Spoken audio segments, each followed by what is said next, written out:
Beauty Gold vous présente le journal.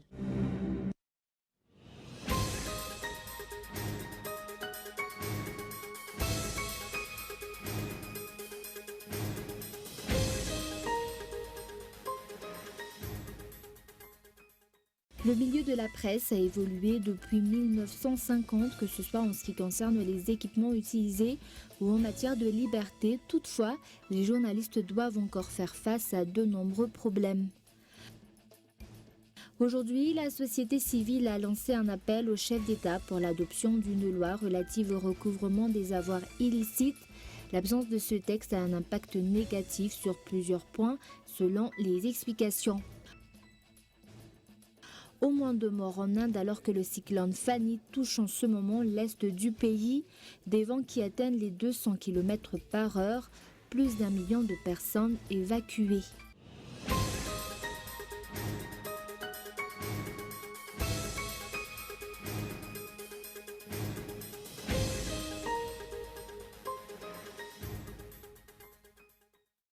Bonsoir à tous et bienvenue dans cette nouvelle édition du journal en version française sur Cool TV. À la une aujourd'hui, les projets présidentiels Tana Massoange et Nouvelle-Ville ont été présentés à la presse aujourd'hui. Désormais, ce projet ne se trouve plus à l'état de rêve. À part des bâtiments d'habitation, la construction de bâtiments administratifs et commerciaux sont prévus. Reportage. Les travaux sur les infrastructures prévues pour la nouvelle ville Tana Massoange et pour celle de Touamassn vont bientôt débuter. Une étude des droits de ceux qui possèdent des terrains qui pourront être impliqués dans la construction de ces infrastructures pour l'aboutissement du projet Tana Massoange sera effectuée. Les travaux concernant la mise en place de la nouvelle ville Tana Massoange, les travaux en grande ville comme celle prévue à Tamatave, répartis entre plusieurs responsables au niveau des ministères. Le premier objectif est de maîtriser ce projet. Ensuite, nous voulons prouver que ce n'est plus un rêve, mais un projet qui va être concrétisé. Nous allons débuter la première phase. Nous allons débuter par la construction de ponts et d'avenues et voir les droits des personnes qui possèdent des terrains qui peuvent être compris dans ce projet. Ces projets seront financés à l'aide d'un partenariat public-privé.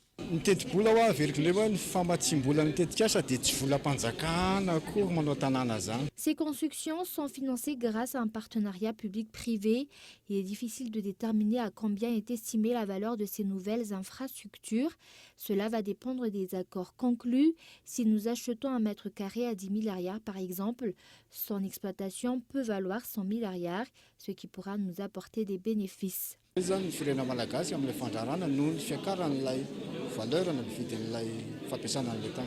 Les partenariats publics-privés sont régis par une loi, un texte qui devrait être amélioré, vu que Madagascar fera désormais partie des pays émergents du continent africain, afin de renforcer les intérêts du pays par rapport aux investissements étrangers et soutenir les nouveaux secteurs d'activité. Et sur un tout autre sujet, le milieu de la presse a évolué depuis 1950, que ce soit en ce qui concerne les équipements utilisés ou en matière de liberté. Et toutefois, les journalistes doivent encore faire face à de nombreux problèmes. C'est le cas par exemple du salaire selon l'ordre des journalistes. Et la journée mondiale de la presse a été célébrée ce jour. Reportage de Feizou Rafali. La journée internationale de la presse a été célébrée ce jour. En plusieurs dizaines d'années, la presse a évolué à Madagascar, que ce soit sur le plan technologique ou par rapport au métier.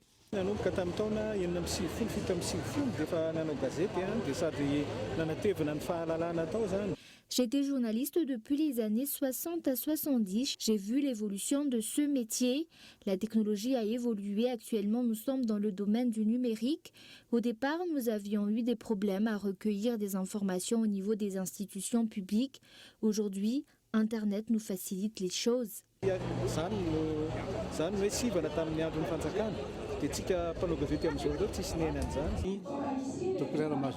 Toutefois, de nombreux points à l'exemple du salaire nécessitent encore d'être révisés, améliorés, d'après l'ordre des journalistes.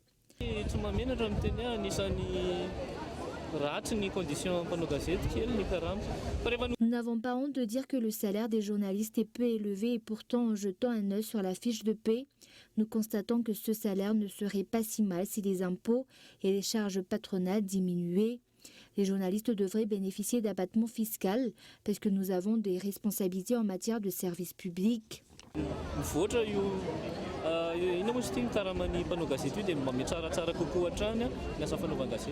D'autre part, consacrer une importante partie de leur temps à leur travail fait partie des conditions exigées aux journalistes.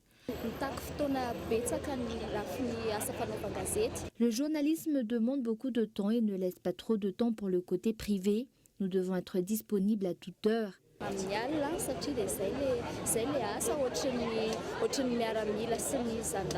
Pour le classement sur la liberté de la presse, comme les années précédentes, Madagascar est resté à la 54e place.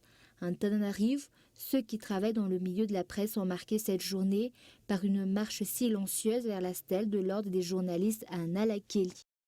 L'actualité diplomatique, aujourd'hui, le programme des événements pour marquer la semaine de l'Europe du 6 au 9 mai prochain a été présenté. Il a été annoncé au cours de cette conférence de presse que les différents projets qui se rapportent au 11e FED vont être activés avant 2020. Reportage.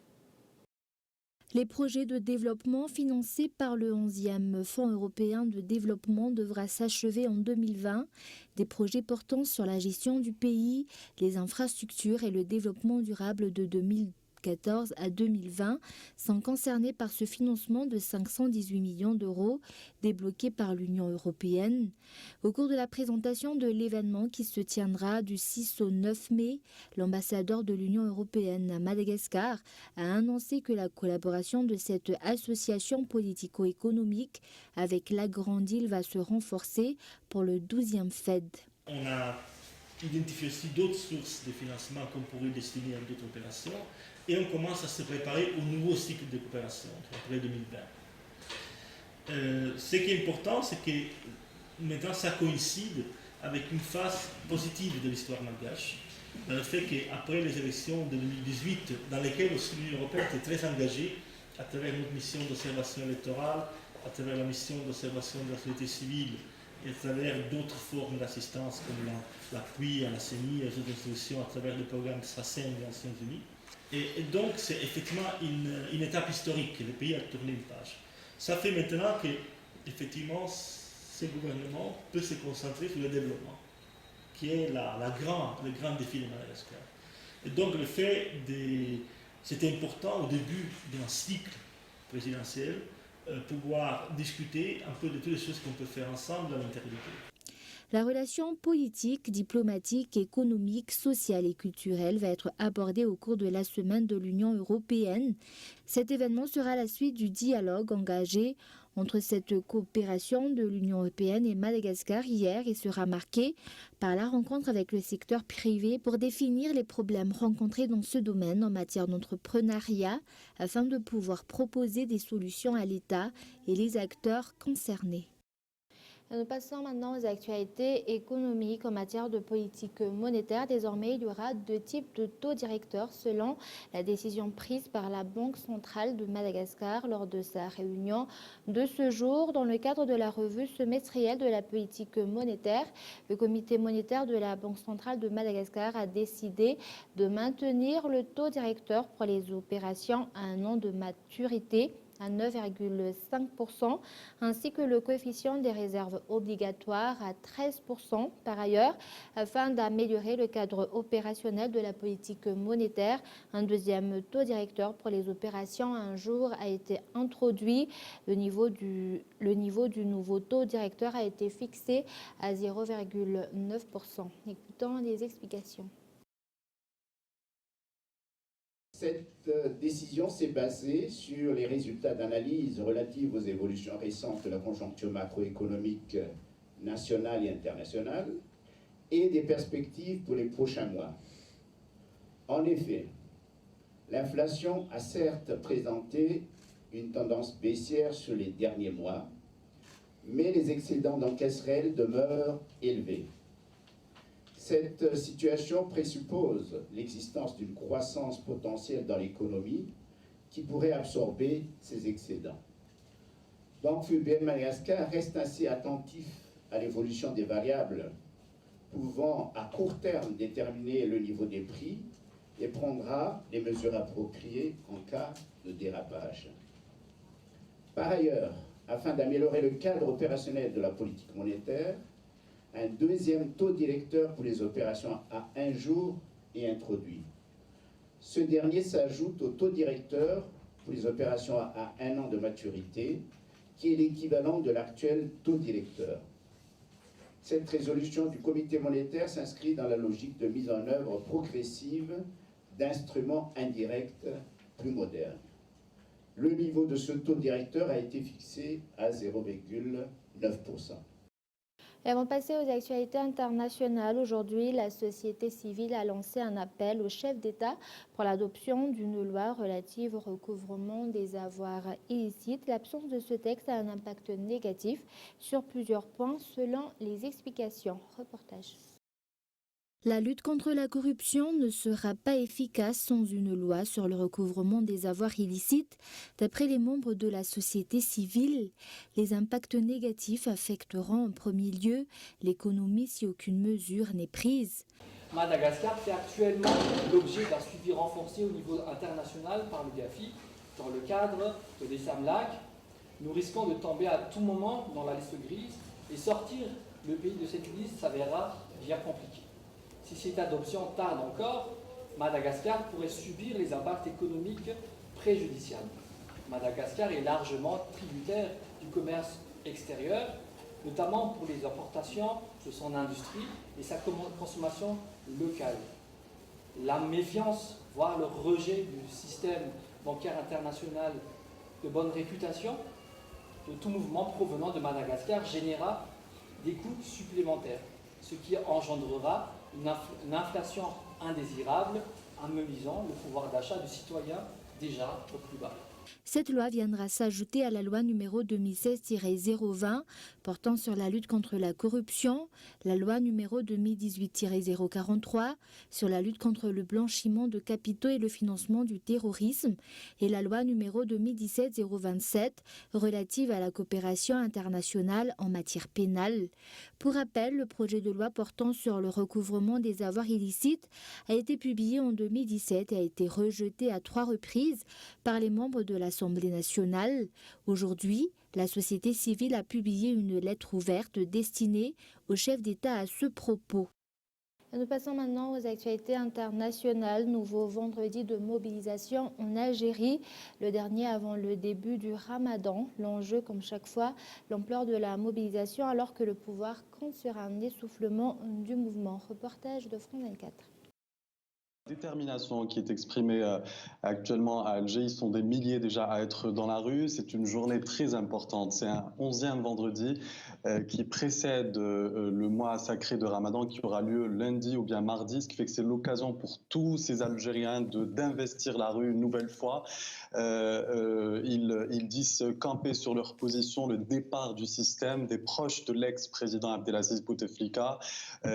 Tant que ces figures du système sont toujours en place, la mobilisation ne faiblira pas. Ça a été largement exprimé aujourd'hui. Depuis ce matin, ils sont dans la rue malgré le mauvais temps.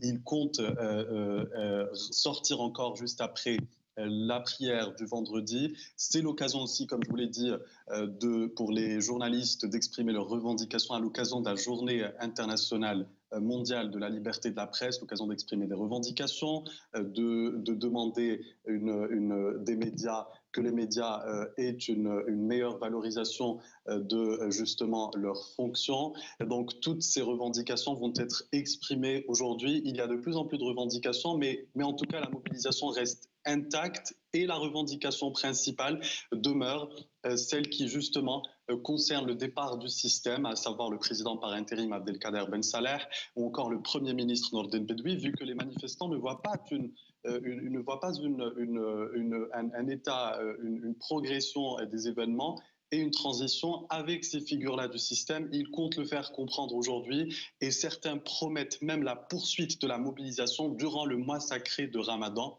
Il n'y aura donc pas d'essoufflement du mouvement populaire, du moins c'est ce que confirment les manifestants aujourd'hui. Et comme nous l'avons annoncé dans les titres, au moins 2 morts en Inde alors que le cyclone Fani touche en ce moment l'est du pays. Des vents qui atteignent les 200 km/h et plus d'1 million de personnes ont été évacuées. Reportage de France 24. Les premières images du cyclone. Fani s'abat sur les côtes indiennes avec des vents à plus de 200 km/h. Le cyclone se trouve ici dans l'état d'Odisha où vivent 46 millions d'habitants. Les rues de la capitale Bhubaneswar sont vides après les évacuations. Certains sont partis par leurs propres moyens. Dans les écoles et les bâtiments publics, 4000 centres d'accueil ont été mis en place. Le gouvernement a annoncé le déploiement d'avions militaires pour accélérer les opérations.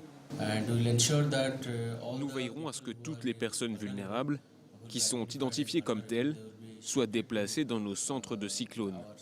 Comme vous le savez, nous avons mis en place de nombreuses infrastructures pour s'occuper du cyclone. Il y a 20 ans, le même État était touché par un cyclone d'intensité identique. Il avait fait plus de 10 000 morts et des centaines de disparus. Et avant de se quitter, je vous rappelle les grands points de ce journal. Le milieu de la presse a évolué depuis 1950, que ce soit en ce qui concerne les équipements utilisés ou en matière de liberté. Toutefois, les journalistes doivent encore faire face à de nombreux problèmes. Et la Journée mondiale de la presse a été célébrée ce jour. Et aujourd'hui, la société civile a lancé un appel au chef d'État pour l'adoption d'une loi relative au recouvrement des avoirs illicites. L'absence de ce texte a un impact négatif sur plusieurs points selon les explications. Et au moins 2 morts en Inde alors que le cyclone Fani touche en ce moment l'est du pays. Des vents qui atteignent les 200 km/h et plus d'1 million de personnes ont été évacuées. Et voilà, c'est la fin de ce journal. Merci de votre fidélité. Passez une excellente soirée en compagnie de Cool TV. Au revoir.